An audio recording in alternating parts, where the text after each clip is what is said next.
Yeah, Jabronis, it is the Verd, back with you again. I apologise for the quality of this video. The initial plan was to do it with my webcam and with my proper microphone, but every time I tried to change those settings with Camtasia decided to shit itself. So, for now, I am just leaving it with the bare essentials, because realistically I just want to be able to record this video out for you guys, so hopefully you still appreciate it and enjoy. If you do, like, comment, subscribe, all that good stuff. But this here is our National Pokeball League quarterfinal match against Cheeseboy 628 and the Phoenix Sunkerns. We played Cheese earlier in the season, where I was able to use Sub Hooper and Bulu, I guess, were the main things. It was a narrow victory in the end, was a lot closer because he burned my Zygarde, so it is what it is. If you guys haven't seen the team builder for this already, it is in the... I'll chuck it in the description. I'll make sure I actually chuck it in the description. But you really should go check that out first before seeing this game to understand why some things actually happen the way they do. But one change I actually made, and I'll kind of explain it maybe in the team builder, but one change I made just before the battle was I wanted to give my Beedrill enough HP, enough speed to outspeed +1 Jolita, which it didn't do initially. So that was something really important that I made sure I had. But to kind of quickly summarize my team for this matchup, I have a Ground EMZ, DD, Rest Talk Zygarde with 1000 arrows. I have a physically defensive Recycle Calm Mind, Hooper Unbound. I have an Expert Belt, 3 attack SD Bulu. I have Scarf Kartana. I have Bulky Iron Defense Baton Pass Beedrill. And I have a Sugarberry bulky, well, not really bulky, just offensive kind of rock setting Nihilego. So Cheese had a lot of good monster bringing his roster, and I was a bit surprised that he decided not to bring Mandibuzz or Raikou. I felt these were two mons that matched up really well against me, judging on how weak his team was also to Hooper. I felt maybe Mandibuzz would be around this time to handle that. He brought Stoutland, which is interesting. I assume it's some kind of Sandrush set to work with Tita. Could be Scrappy though, because of Rotom being a thing. And my only real... I mean, I do have Empo though as a Steel Resist, so I guess it doesn't really matter. I don't know. I have no idea what it was at the time. But he's brought a pretty interesting team. The difference from last time we played was he had Swellow, which he has dropped for Stoutland. I believe everything else is as it was. So looking at the matchup, I was pretty happy with Bulu lead-wise, because it beat Donphan. If Amoonguss came in, I could go out to Zygarde because I don't worry about it being asleep.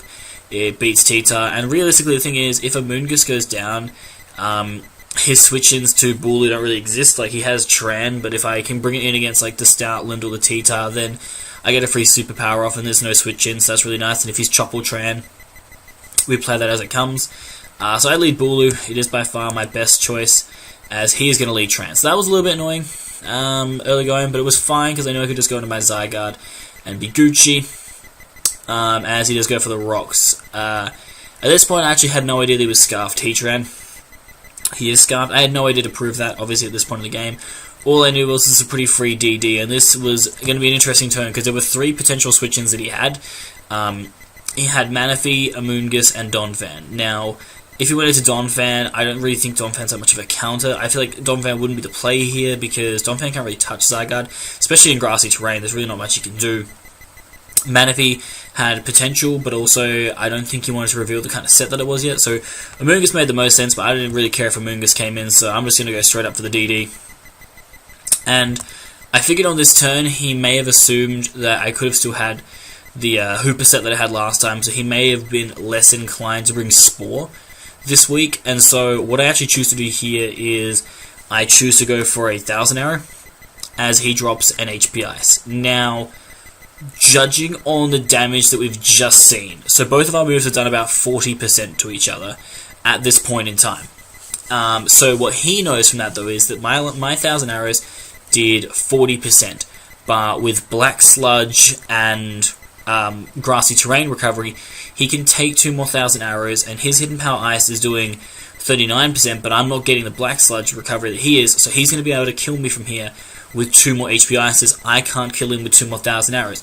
So because of that logic, and because he has Regenerator, I actually predict him to want to stay in this turn. Realistically, maybe he should have switched, but he decided to stay in, and I know that from the calcs I did, even a fully defensive Amoonguss will get OHKO'd by the Z 1000 arrows. As he stays in, and Amoonguss dies. So by turn 4, Amoonguss is down. Like I said, with Amoonguss down, it really opens doors for us, especially with the Bulu. It's able to break through a lot more in his team. Also, it really opens up the door for Kartana. He doesn't really have too many cart switch-ins right now, so that's just fantastic. He goes Mana. I'm not risking my Zygarde for anything. I'm going Nihilego because I can handle whatever he throws me. He goes for Beam. That's fine. The terrain wears out as I get a little bit of health back. I decided to go for Rocks here. I was tempted to go for T-Wave, but at the same time I kind of felt he would go Donphan on that turn. He actually goes T-Tar. I figure a Pursuit's coming, but at the same time I can't risk him going for a DD and like me playing around the Pursuit. I could have gone for T-Wave here, but what I actually decided to do is try and go hard out to Kartana. Realistically, if I knew that he was going to try and DD, maybe T-Wave was a play, but you have to think about it in this sense. If I click T-Wave and T-Tar DDs, then I'm either staying in the Nihilego and sacking it and then going into something else, or I am switching hard at something else, but then it's taking a +1 T-Tar move, and Mega T-Tar is obviously a monster. So realistically, I felt my best play was just hard swapping out, but he will Mega Evolve and Pursuit, but because we have that bulk, we're not going to die. I go out to Kartana. This is the freest Sacred Sword of my life, as he goes out to Donphan, and judging on the damage I did to this Donphan with Sacred Sword, he is offensive, so I decided to sack off my Nihilego because I'm pretty confident he's going to Rock Polish this turn because he is an offensive set. That's exactly what he does. So it was a risky play, I think, for Cheese to click Rock Polish there because he didn't know what kind of Kartana I had. I could have been like Expert Belt or something, so then I would be able to take out the Donphan, but I guess that was a risk he wanted to take.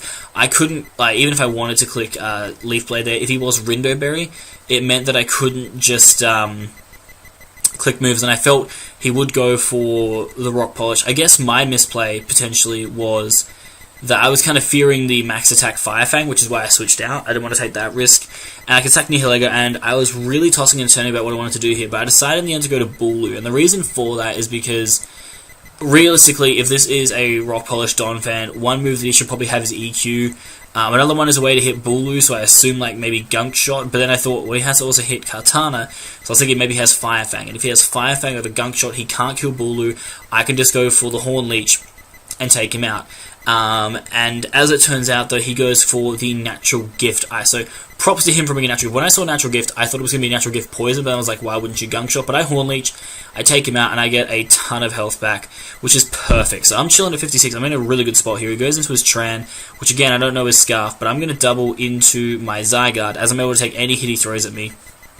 He goes for Plume, and he snags the burn. And normally this would be bad. I kind of laughed at this because the 2 times that Zygarde has switched in on a fire move against his Heatran in the 2 games we played, he got the burn first time both times. But in this scenario, it's not as bad as last time because, like I said, I do have the rest, as he does go hard Stoutland, as I'm able to rest up here. Now, I wasn't exactly sure what kind of Stoutland set this would be, but I choose to go for Sleep Talk here because if he is banded and goes for banded Ice Fang, then I can just go into my Kartana and get a kill with Sacred Sword, and that's really handy because at this point, because he is a Scarf Heatran and I don't know that, it means that Kartana would have a chance to basically just sweep through his entire team. So that's kind of crazy. I was definitely thinking about that play. So this was kind of like, it was just seeing what kind of Stoutland set he was. If he was Life Orb, still Kartana can just come in and deal with that. So he decides to go harder to Mana, which is fine, and we actually get really fortunate here with our Sleep Talk tone, getting 1000 arrows. Why this is really fortunate is because, one, it's an attacking move.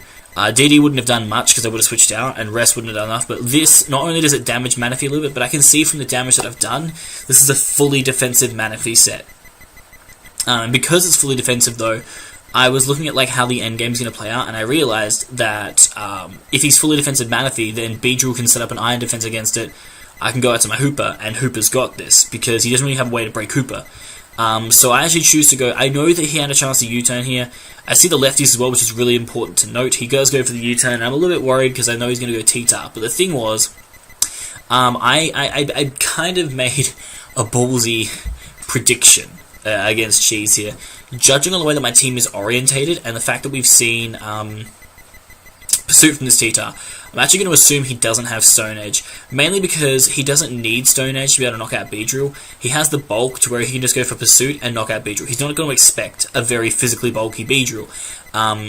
And Stone Edge doesn't really deal with too much other stuff. Like, it deals with Arcanine, but at the same time, he could just go for Earthquake, which also covers my Empoleon. So it's kind of two birds with one stone there. So I actually take this opportunity because the only move that can actually kill me from here is a rock move. I take the risk to go Mega Up, because the thing is, even if this doesn't work out, I have my Kartana that can come in, but I go for the Iron Defense as he predicts me to switch and goes for Pursuit, and that's going to do jack shit. And I'm able to actually go for my Baton Pass now, and in is going to come Hooper Unbound. He's going to T-Wave, it's going to miss, which is awesome. Which is like, it's good and bad, as you'll see kind of in this long run of exchanges. I feel all it would have really mattered for was how maybe certain turns would have played out, but I think regardless of it, turns would have played out the same. So he goes to EQ, does absolutely nothing with that +2 defense boost. I go for Focus Blast. Missing there was huge, because if I had connected there, I was 100% in range of Adamant Banded Stoutland's return, and then it would pop my berry, meaning that Manaphy couldn't just U-turn on me. So that was super annoying. that turn would have been great.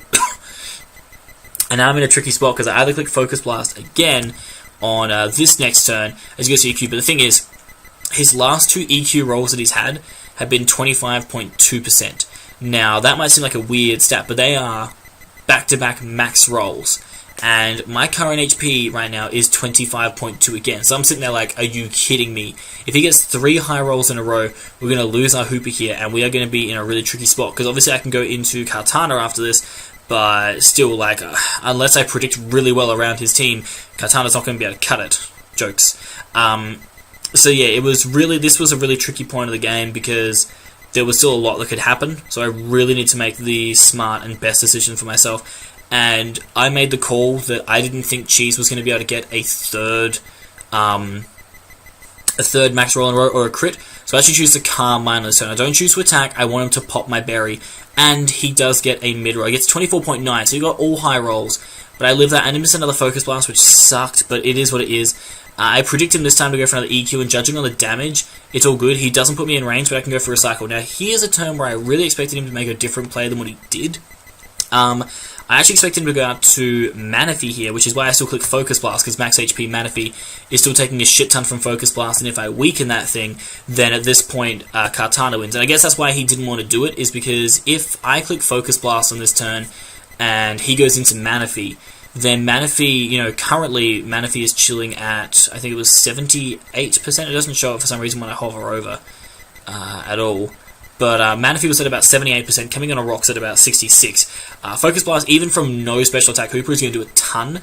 And if Manaphy doesn't have a way to heal, then Manaphy is basically going to be in range of Kartana's +1 Sacred Sword, which means at that point I could sack off Hooper. Whatever comes in, realistically Kartana can kill. Like if he goes T-Tar or Stoutland, Kartana kills it, gets the Beast Boost, sweeps. So there was that, I guess. I just thought he'd try and preserve because he didn't want to proc my berry, but he actually chooses to proc it because he's going to bait for the paralysis, but that paralysis does not come. We connect with the Focus Blast, T-Tar goes down, so this Hooper set put in work, and Stoutland comes in, and like I said, guys, I like how he was talking about, there was a guy in the chat who was complaining about rolls, and the thing was, they didn't know my set. Like, everybody was like wondering how the hell was a Hooper Unbound taking 25% from a Mega T-Tar EQ, but man, Hooper's just bulky. That's just the reality of it all, I suppose. And Stoutland comes in, like I said, Adamant Banded Return cannot kill me from this range unless he crits me, and he is actually Jolly Life Orb from that damage, so I can take that, click Focus Blast, Stoutland's dead. So at this point I steal the Life Orb, which is a sick meme. At this point I didn't want to count my losses because I didn't know if I had game yet. I wasn't 100% sure. So he goes into Tran, and I mean, I'm basically dead at this point, so I'm just going to die. Hooper did its job. I'm going to go Zygarde. There's 2 reasons why I want to go Zygarde on this turn. One is I am speed creeping a Heatran, so I'm going to know if he's Scarf Tran at this point. I have only 1 more turn of Sleep Talk left, and realistically, if he goes out to Manaphy here, because of how much HP I have, if I can DD up for free, then I can just go for DD twice, and I can go... I can DD up twice here. So DD up on this Rest Talk turn. If I get Dragon Dance, awesome. Against the Manaphy, it means that I'm doing, instead of the 22, doing maybe like 33, and after Rocks, that's almost a kill on the Manaphy, and that's huge, because then I can just, knock it out with Kartana going for the Sacred Sword, and then Heatran coming in, even if it's Chople, +1 Kartana cancels out your Chople pretty much, and I'm able to knock out Tran, and that's GG. So that was where I looked at it. And it also scouts for the potential Scarf, because if you Scarf Tran locked into HP Ice, then what it would allow me to do is, because my Beedrill, I don't think my Beedrill was creeping, but Bulu can take the hit if need be, and then fire off a Superpower and whatnot, so I have coverage for everything that he does here. And realistically, if he goes for Hidden Power, like, I have a 66.6% chance to get away to kill Heatran on this turn, and I get it. Because the thing is, either I get the Dragon Dance to allow him to outspeed Heatran on the next turn and kill it, or I get the 1,000 arrows and kill it. Like, it was a very low chance of me getting rest there, so that pays off for me. He goes out to Manaphy, and because it was a defensive spread, I figured he may actually just try and Calm Mind up on me, and he might have, like, Rain Dance and whatnot. Because, you know, he could be... I don't really know what kind of Manaphy he said he was. We'd seen Ice Beam, we'd seen U-Turn, I just didn't know what he was, and so I figured what I'd do was play it safe. Since I knew he was lefties, I went with my 100% chance to win the game, which was hard Bulu to get up the grassy terrain, and that would allow me to go into Kartana and seal the deal. Because if he went for Acid Armor on that turn, then Kartana... Well, if he went for Acid Armor, I knew Bulu would outspeed. Bulu could go for Horn Leech and then die, and then Kartana could come in and clean up. But Bulu, because of the bulk that I put in it, is actually able to live the Ice Beam from the Manaphy, and since he is a physically defensive set, I am able to actually outspeed this Manaphy. Expert Belt Horn Leech will take the Manaphy out, and we take a 4-0 victory in the quarterfinals, which is massive. It was a really good game of chess. I don't think there was too much hacks to really speak of. I think that, you know, the turns between Heatran and Tyranitar, you know, it was down to rolls most of the time, and also I just feel that it was unfortunately missed the first T-Wave. I think also if he'd clicked Pursuit on my Beedrill with his T-Tar, I might have died, so I wouldn't be able to pass the defense out to my Hooper, which would have been massive as well. So there's definitely a lot of variables, but I think also because I had the Kartana in the back with the Beast Boost, and the fact that he was a no special attack Manaphy, I think I would have been able to have the game regardless, just because Kartana basically just ran through his team at that point of the game. So, GG to Cheese though, like, obviously he's a really good guy, his link will be in the description. We beat him for a second time this season in a much, I feel, more one-sided game. I felt like there wasn't too many, like, ridiculous plays that he made to his lines. Like, the Natural Gift Donphan was cool, but everything else was pretty expected. I was able to play around it just fine, and we snag a 4-0 win. This takes us to the semis. Now, I don't know who we play yet. I'm recording this before their game is played, so we're either playing Gypsy King or Rob Jr. So, Gypsy I played in a meme game. I didn't do a recording of it just because it was a meme game and he went a little bit try-hard. But it's fine. Like, we're going to be able to go try-hard against each other for this next game, which will be pretty exciting. And Rob Jr. I played, and I literally beat him with a speed creep on Umbreon, which I don't have anymore, so that could be a bit trickier in the matchup against him. But realistically, I'm just psyched to see who I play. I'm pretty gassed that at worst I'm going to finish in the top 4 of the NPL this season. It's pretty awesome. Cheese was actually ahead of me in the seeding when we played each other, so that also was really nice to get through him there. A lot of people are actually favouring me to win the entire thing. I don't know about that, guys. Like, I'm enjoying the roller coaster. I expected myself not to make playoffs at all, so everything from here has been a wild journey.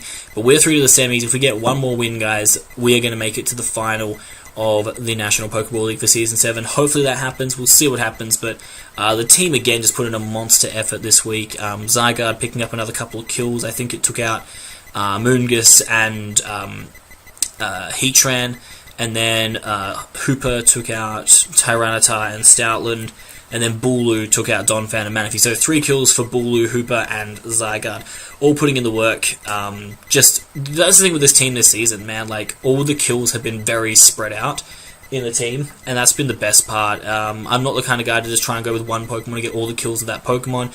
I do enjoy kind of making it a team effort, and that's how it's been this season. But like I said, we are through to the semi-finals of the NPL. I'm so hyped for that. We'll find out who we're playing when you see the team builder go up, and it's just going to be... This has already been a wild ride, so I'm just keen to see what happens from here. But thank you guys so much for watching. If you have enjoyed this, make sure you like the video, subscribe to the channel, all that good stuff. Comment down below about how you feel the game went, and who you'd rather see me face, Gypsy King or Rob Jr. in the semis. I know a lot of you are going to say Gypsy King, but I would not mind a rematch against Rob Jr. either. I just want to, I'm just gassed, guys. I'm really gassed. I did not expect to get this far in this league, so I'm just going to keep on going my momentum and see what happens. But yeah, this is the Bird. I'm out this bitch.